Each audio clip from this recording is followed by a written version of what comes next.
Hello friends, welcome back to the channel. कैसे हैं आप सब? भाई आज एक इम्पॉर्टेंट चीज़ आपके साथ डिस्कस करूंगा जो कि रिलेटेड है गाड़ी चोरी होने को लेके।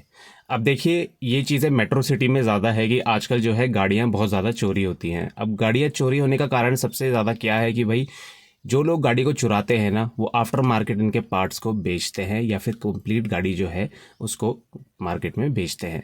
अब देखिए, गाड़ी जो है चोरी होने के पीछे सबसे बड़ी चीज़ जो है ना कि जिस गाड़ी की रीसेल वैल्यू मार्केट में बहुत ज़्यादा अच्छी है ना, उस गाड़ी के चोरी होने के चांसेस बहुत ज़्यादा होते हैं। बेसिकली देखा गया है कि भाई गाड़ी जो सबसे ज़्यादा चोरी होती है ना, उसमें एक तो फॉर्च्यूनर हो गई, एक आपकी हो गई क्रेटा, और एक जो हो गई आपकी मारुति की छोटी गाड़ियाँ। अब ये गाड़ियाँ सबसे ज़्यादा चोरी इसलिए होती है क्योंकि इनको बेचना बहुत ज़्यादा आसान होता है और इनके जो पार्ट्स होते हैं ना, वो आफ्टर मार्केट में बहुत ज़्यादा डिमांड में रहते हैं। तो भाई मोटा मोटा ये है कि भाई ये गाड़ियाँ चोरों के जो है टारगेट पे हमेशा रहती हैं। तो अगर ये गाड़ी कहीं अनजान जगह पे या आप कुछ ऐसी गलती कर देते हैं कि ये गाड़ी गलत जगह पे गलत टाइम पे होगी ना, तो आपकी गाड़ी चोरी होने के पूरे पूरे चांसेस हैं। तो भाई वही चीज़ें इस वीडियो में डिस्कस करेंगे कि भाई आपको क्या चीज़ें फॉलो करनी है और भाई कैसे उन चीज़ों को टैकल करना है। तो हम डिस्कस करेंगे कुछ ऐसे पॉइंट जो कि बचाएंगे आपको गाड़ी को चोरी होने से। तो चलिए बिना किसी देर के वीडियो को स्टार्ट करते हैं। भाई सबसे पहली चीज़ जो है ना कि आप जब भी अपनी गाड़ी को कहीं पर भी ले जाते हैं, अपनी सराउंडिंग को हमेशा चेक करिए कि भाई वो सराउंडिंग जो है या फिर वो जगह जहाँ आप गाड़ी अपनी छोड़ रहे हैं, क्या वो सेफ़ है या नहीं है। तो बेसिकली होता क्या है, हम नई जगह पे जाते हैं ना, हम अपनी गाड़ी पार्क करके छोड़ देते हैं। अब अगर आप अनजान जगह पे गाड़ी को छोड़ देंगे ना, तो हो सकता है कि उस जगह पे जो है चोरों की नज़र हो और उस एरिया पे ज़्यादा चोरियां होती हो। अब देखिए, जान पहचान वाले इलाके से तो हम ज़्यादा फेमिलियर होते हैं, वहाँ पर हम ऐसा रिस्क नहीं लेते हैं। पर हर बार आप ऐसे इलाके पे नहीं जाएंगे जो आपका नोन हो। तो कहीं भी आप गाड़ी छोड़ते हैं ना, तो प्रॉपरली चेक करिए कि वो जगह सेफ़ है या नहीं है। कभी भी ऐसी जगह पे गाड़ी ना छोड़िए जो आपको थोड़ा सा डाउटफुल लग रही है, या फिर जहाँ पर थोड़ा सा कम गाड़ियाँ खड़ी हैं कि भाई गाड़ियों की ज़्यादा भीड़ नहीं है, कोई सिक्योरिटी नहीं है। ऐसी जगह पे गाड़ी को अपनी कभी ना छोड़े। दूसरा पॉइंट जो इसमें है भाई कि अपनी गाड़ी को हमेशा वहीं पर पार्क करें जहाँ पर की सीसीटीवी अवेलेबल है। अब देखिए, सीसीटीवी जो है कोई गारंटी नहीं होती है भाई कि गाड़ी चोरी नहीं होगी। चोर आजकल इतने ज़्यादा हाईटेक हो चुके हैं, इतने स्मार्ट हो चुके हैं ना कि वो सीसीटीवी के नीचे से ही गाड़ियाँ चुरा लेते हैं। पर उसमें एक एडवांटेज आपको ये मिल जाता है ना कि एटलीस्ट आपके पास कुछ प्रूफ होता है कि आपको भाई अगर आपकी गाड़ी चोरी होती है तो हेड स्टार्ट मिल जाता है कि आपको उसके बाद करना क्या है। आपके पास एटलीस्ट एक एविडेंस होता है कि भाई आपकी गाड़ी चोरी हुई है, तो कौन था उसमें इन्वॉल्व, और एटलीस्ट आप उनको ट्रेस कर सकते हैं। तो ये चीज़ें आपको ध्यान रखनी है। हमेशा अपनी गाड़ी को वहीं पार्क करें जो थोड़ा सा सर्विलांस वाला एरिया हो, कैमरे की अवेलेबिलिटी हो, और वो इलाका जो है थोड़ा सा मतलब ज़्यादा रिस्की ना हो, डार्क ना हो। वहीं पर आप अपनी गाड़ी को पार्क करें और इंश्योर करें कि भाई अगल बगल जो है काफ़ी ज़्यादा गाड़ियाँ और खड़ी हैं। ऐसा ना हो कि आपकी अकेली गाड़ी वहीं पर खड़ी है और जब तक आप वापस आएँ या मॉर्निंग में वापस आएँ तो आपकी गाड़ी वहाँ पर हो ही ना। तो ये चांसेस बहुत ज़्यादा होते हैं। तो इसलिए आप ध्यान रखिए इस चीज़ का, सराउंडिंग का हमेशा चेक करिए। अब दूसरा पॉइंट इसमें है ना कि भाई अपनी गाड़ी को प्रॉपरली लॉक करिए। अब देखिए, होता क्या है, आजकल गाड़ियों में एक बीप की साउंड आती है जैसे ही आप अपनी गाड़ी को लॉक या अनलॉक करते हैं। पर कई गाड़ियां ऐसी हैं जिनमें ये चीज़ अवेलेबल नहीं है। अब जैसे टाटा की गाड़ी है तो उस पर ये फीचर नहीं है अवेलेबल। उसको जब आप लॉक या अनलॉक करेंगे ना, तो कोई साउंड नहीं आती है। उसमें सिर्फ साउंड तभी आती है या आपका कोई दरवाज़ा गलती से खुला रह गया है। पर आप सोचिए कि आपने गाड़ी को बटन दबाया लॉक करने का, पर वो लॉक हुई नहीं, बटन अच्छे से नहीं दबा, आपको पता नहीं चला, आप चले गए और गाड़ी लॉक प्रॉपरली नहीं हुई। अब कई बार क्या होता है, गाड़ी ऑटो लॉक हो जाती है कुछ टाइम बाद, पर मैंने देखा है कि कई बार गाड़ी लॉक होती ही नहीं है और वो कई घंटे तक खुली की खुली ही रहती है। और अगर आप अनफॉर्चुनेट हुए तो भाई चोरों को कुछ ही मिनट लगते हैं ये पता करने में कि कौन सी गाड़ी खुली है और कौन सी नहीं है। ईजी टारगेट बन सकती है आपकी गाड़ी अगर प्रॉपरली लॉक नहीं हुई है। दूसरी चीज़ इसमें यह है कि आप अपने विंडोज़ को भी प्रॉपरली चेक करिए, क्योंकि कई बार ये देखने को मिला है कि भाई कई लोग गाड़ी को तो प्रॉपरली लॉक कर देते हैं पर पीछे की साइड की जो विंडोज़ होती है ना, वो थोड़ी सी डाउन रहती है।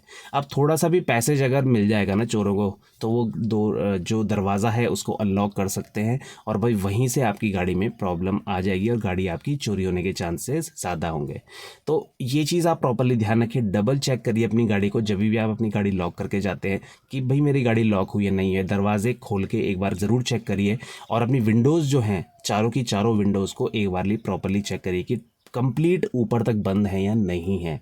ये चीज़ आप करेंगे ना तो आई गारंटी कि भाई आपकी गाड़ी जो है बहुत ज़्यादा सेफ रहेगी। छोटी मोटी चोरियां होने से भी आप अपनी गाड़ी के अंदर बचा सकते हैं। अब देखिए तीसरी चीज़ जो है ना बहुत इंपॉर्टेंट, जो गलती हम सबसे ज़्यादा करते हैं वो ये है कि भाई हम अपनी कीमती चीज़ें ना गाड़ी के अंदर ऐसे ही छोड़ देते हैं। अब देखिए कीमती चीज़ों से मेरा मतलब ये है कि आप अपनी गाड़ी के अंदर कोई भी चीज़ आप लेके चल रहे हैं, चाहे आपका लैपटॉप का बैग हो, चाहे भाई आपका मोबाइल हो, चाहे आपका पर्स हो, आप कोई भी चीज़ ना अपनी गाड़ी में ऐसी जगह पे ना छोड़ें जो कि बहुत ज़्यादा विजिबल है। क्योंकि होता क्या है कि शहरों में चोर ना गाड़ी के अंदर ऐसे ही गुजरते हुए ना नज़र मारते हुए चलते हैं।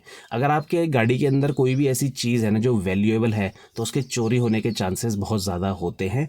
तो उस चीज़ का आप स्पेशली ध्यान रखिए, कोई भी वैल्यूएबल आइटम आप अपनी गाड़ी के अंदर ना रखें, वो ईजी टारगेट बन जाता है चोरों के लिए। उसमें आप ये कर सकते हैं कि उस सामान को आप अपनी गाड़ी के बूट में डाल सकते हैं सेफ्टी के लिए, अगर आप अपने साथ कैरी नहीं करना चाहते हैं। क्योंकि कोई भी चीज़ गाड़ी में अगर पड़ी रहेगी तो वो हमेशा टारगेट में रहेगी लोग के, अगर कोई उसे चुराना चाहता है तो वो गाड़ी को कांच वगैरह तोड़ के गाड़ी का इजीली अंदर एंटर हो सकता है और भाई आपको नुकसान हो सकता है।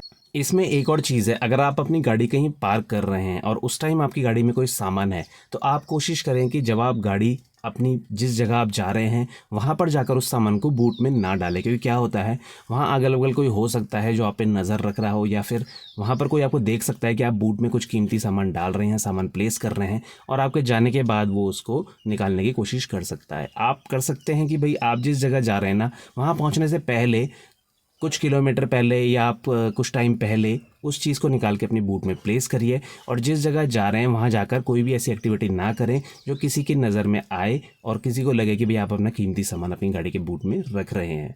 तो ये प्रैक्टिस आप फॉलो कर सकते हैं। अब देखिए चौथी चीज़ जो है आपकी गाड़ी को चोरी होने से, गाड़ी में चोरी होने से बचाती है ना, वो चीज़ है आपके लॉक्स। अब देखिए लॉक्स बहुत टाइप के आते हैं गाड़ी की सेफ्टी के लिए। उनमें से बेसिकली जो सबसे मेन लॉक होता है ना वो स्टीयरिंग लॉक और गियर लॉक होता है आपका। अब स्टीयरिंग लॉक में क्या होता है ना, आप जब भी अपनी गाड़ी पार्क करें कहीं अनजान जगह पे, या फर्स्ट टाइम जा रहे हैं कहीं रिमोट जगह पे, कहीं खुली जगह पे आप पार्क कर रहे हैं और आपको पता है कि भाई 1-2 दिन के लिए गाड़ी मेरी खड़ी रहेगी या रात को मुझे छोड़ना है गाड़ी को, तो आप कर सकते हैं कि भाई अपनी गाड़ी में हमेशा आप स्टीयरिंग लॉक या गियर लॉक रखें। क्योंकि भाई होता क्या है जहाँ चोरियाँ ज़्यादा होती है ना वहाँ ये चीज़ें लगाने से क्या होता है, चोर तो आपकी गाड़ी चुरा सकता है पर हाँ उसको टाइम ज़्यादा लगेगा। और देखा गया है कि चोर उस गाड़ी को टारगेट नहीं करते हैं जो चुराने में थोड़ी सी मुश्किल होती है, क्योंकि ये काम जो होता है कुछ मिनटों का ही होता है और वो भी बिल्कुल भी टाइम वेस्ट नहीं करते हैं ऐसी गाड़ी पे जिसपे कि उन्हें अनलॉक करने में या गाड़ी को चुराने में टाइम लगेगा। तो भाई ये चीज़ प्रूवन है, तो भाई इसमें आप कर सकते हैं अपना स्टीयरिंग लॉक कर सकते हैं। जब भी आप अपनी गाड़ी पार्क करें तो स्टीयरिंग को एक तरफ टिल्ट कर दीजिए ताकि उसको उन्हें चुराने में थोड़ी सी दिक्कत हो, और फिर उसके बाद अपना स्टीयरिंग जो है लॉक कर दीजिए। उसमें होगा क्या, वो स्टीयरिंग जब आप अपना घुमाने की कोशिश करेंगे या तो वो विंडशील्ड में या भाई कंसोल में टकराता है, उसमें जो स्टिक निकली होती है, तो उससे क्या होता है कि मैन्युवरेबिलिटी जो होती है गाड़ी की वो बहुत ज़्यादा कम हो जाती है। दूसरी चीज़ ये है कि भाई गियर लॉक आता है जिसको आप किसी भी गियर में डाल के गाड़ी को लॉक कर सकते हैं। गियर चेंज करना बहुत ज़्यादा मुश्किल हो जाता है। तो भाई ये प्रैक्टिस अपनाएंगे तो भाई आपकी गाड़ी में जो है कोई भी घुसेगा तो उसको टाइम लगेगा कोई भी छेड़छाड़ करने में, तो वो प्रैक्टिस आप हमेशा अपनाएं। तीसरा एक लॉक रिसेंटली अब आने लगा है जो कि है टायर नट लॉक। अब देखिए टायर नट लॉक जो होता है ना उसमें क्या होता है कि आपके जो कन्वेंशनल नट्स होते हैं ना टायर में लगे हुए जिनसे आप टायर को खोलते हैं उनको रिप्लेस करके आप एक स्पेशल नट्स इंस्टॉल कर सकते हैं जिनके लिए एक स्पेशल की आती है, और वो की का डिज़ाइन ऐसा होता है ना कि वो यूनिवर्सल नहीं होता है, वो सिर्फ उस पर्टिकुलर की से ही खुलेगा, उसका डिज़ाइन ऐसा होता है। तो उसमें क्या होता है आपके टायर वगैरह को निकालने की कोशिश करेगा ना तो वो भाई सक्सेसफुल नहीं हो सकता, उसको बहुत ज़्यादा दिक्कत आएगी। क्योंकि गाड़ियों के टायर भी कई बार क्या होता है आदमी गाड़ी नहीं चुराता है, टायर बहुत ज़्यादा महंगे हो गए हैं, 50,000 60,000 1 लाख 2-2 लाख तक के टायर जाते हैं, तो टायरों पे भी बहुत ज़्यादा टारगेट रहता है चोरों का। तो उस चीज़ को आप अवॉइड कर सकते हैं टायरों में ये स्पेशल नट इंस्टॉल करके। पर हाँ इसमें एक चीज़ आप ध्यान रखना कि अगर वो टायर के जो नट्स हैं ना उनकी जो की खो गई अगर, तो आपको बहुत ज़्यादा दिक्कत आएगी, वो अनलॉक नहीं होंगे आपसे भी, आपको स्पेशली ऑर्डर करनी पड़ेगी नई की जिस कंपनी से आपने वो नट्स लिए हैं। तो उस चीज़ का ध्यान रखिए, उनके लिए आपको थोड़ा सा प्रिवेंशन लेने की ज़रूरत है। पर हाँ चोरों के लिए वो बहुत बड़ा सरदर्द बन जाता है। अब देखिए अगला पॉइंट जो इसमें आता है ना जो आपको गाड़ी में चोरी होने से या गाड़ी को चोरी होने से बचाता है ना, वो चीज़ है भाई जीपीएस ट्रैकर। अब देखिए जीपीएस ट्रैकर आपको गाड़ी में इंस्टॉल करना चाहिए अगर आपकी लोकेलिटी में ऐसी चोरी की घटनाएं ज़्यादा होती हैं या आपके अगल बगल कोई गाड़ी उठी है चोरी हुई है, तो आपको भाई वो चीज़ मस्ट है कि आपको इंस्टॉल करनी ही चाहिए। अब जीपीएस ट्रैकर जो आता है ना वो 2 टाइप के आते हैं, या तो एक वायरलेस आता है एक वायर्ड आता है। जैसे आपको सहूलियत लगे आप उसको इंस्टॉल कर सकते हैं गाड़ी के अंदर। उससे होता क्या है कि भाई आपको पता चलता है कि आपकी गाड़ी अगर चोरी हो गई है, आपकी गाड़ी आपको पता रहता है कि कहाँ कहाँ कौन से एरिया में गई है, वो आपको जीपीएस लोकेशन भेजता रहता है। तो वो काफ़ी कॉम्पैक्ट सा होता है, आप उसे बूट में रख सकते हैं, आप गाड़ी में अंदर कहीं प्लेस कर सकते हैं, सीट के अंदर प्लेस कर सकते हैं। तो वो छोटी सी चीज़ है, आप कहीं भी उसे लगाइए और पूरा 15 से 20 दिन तक उसकी लाइफ जो होती है एक बार आप चार्ज कर देंगे उसे, तो भाई आप उसको भी इंस्टॉल कर सकते हैं या अपनी गाड़ी से डायरेक्टली आप बैटरी से उसे वायर्ड कर सकते हैं। तो ये चीज़ें हैं, ये आपको गाड़ी में लगानी चाहिए। इससे क्या होता है, आपकी गाड़ी सेफ़ रहती है, एटलीस्ट एक सेकेंडरी सिक्योरिटी रहती है आपकी गाड़ी के अंदर, जिससे कि आपकी गाड़ी में कोई दिक्कत नहीं आती है। तो ये सारे पॉइंट्स अगर आप ध्यान रखेंगे तो आपकी गाड़ी पहले से ज़्यादा सिक्योर रहेगी और आपकी गाड़ी के चोरी होने के चांसेस या गाड़ी में से कोई पार्ट चोरी होने के चांसेस बहुत ज़्यादा कम होंगे। तो ये प्रैक्टिस में रखिए और अपना जो है गाड़ी का पूरा ध्यान रखिए। तो ये थी इन्फॉर्मेटिव वीडियो भाई, गाड़ी में कुछ अगर चोरी होता है तो उससे बचाने के लिए। कैसा लगा आपको ये वीडियो में कमेंट में ज़रूर बताएं। मिलते हैं इसी नेक्स्ट इन्फॉर्मेटिव वीडियो के साथ, तब तक बने रहे हमारे चैनल के साथ, Shridesh vlogs. Thank you for watching.